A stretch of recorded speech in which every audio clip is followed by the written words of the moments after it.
આદરણીય સંતો, વાલા હરિભક્તો, દરેકને જય સ્વામિનારાયણ. મોટા ભાગની વાત તો ગઈકાલે કરી હતી. વિશેષ આજે દેવના દર્શન, અભિષેકના દર્શન અને હવે અન્નકૂટ એના દર્શન થાય એની જ આપણે સૌ રાહ જોઈ રહ્યા છીએ.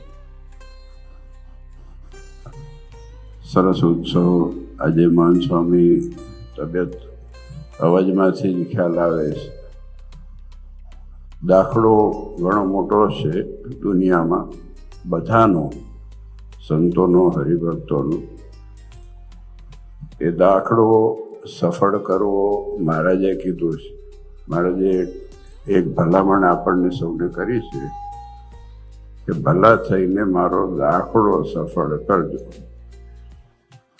હવે આવી ભલામણ ભગવાનને કરવી પડી હોય તો ભગવાન આપણને તો ઓળખતા હશે જ ને, કે આપણે કરવાના છે કે નથી કરવાના વિશ્વાસ ક્વેશ્ચન માર્ક તો હશે ને, પ્રશ્ન ચિહ્ન હશે તો જ કીધું હશે ને. એટલે હમણે સ્વામીએ કીધું ને કે આપણે આ સત્સંગની અંદર જે વાત ગુણબુદ્ધિની હમણે ભગવત સ્વામી કીધી ને બહુ અગત્યની છે. આપણા નંદ સંતોએ કીર્તનમાં લખ્યું છે, જેવો તેવો પુત્ર તમારો અણસમજુ અહંકારી રહે.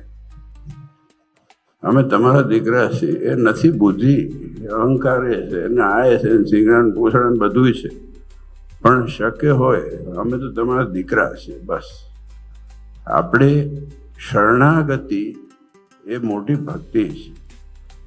દેવના થઈને રહેવું અને દેવ સિવાય ક્યાંય માથું ન ટપે એ ભક્તિ આપણે જો જાળી રાખશું તો એ મોટી ઉપલબ્ધિ છે.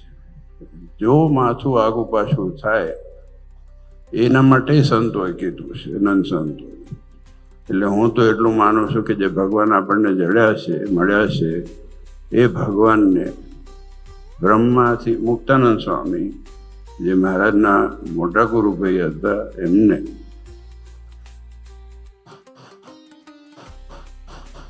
એક જ શબ્દમાં, એક જ પંક્તિમાં બ્રહ્માથી કીટ લગી જોયું. રોજ આપણે કહીએ, ગાઓ છો, આટલું તો યાદ હશે જ બધાને. બધે આખા નીતિ નિયમ ના યાદ હોય પણ આટલું તો યાદ હોય છે. બ્રહ્માથી કીટ લગી જોયું, જૂઠું સુખ જાણીને વગર માન્યું નહોતું. હું તમને કહું કે આ અત્યારે આટલા વાગ્યા છે, તમે માનો કદાચ.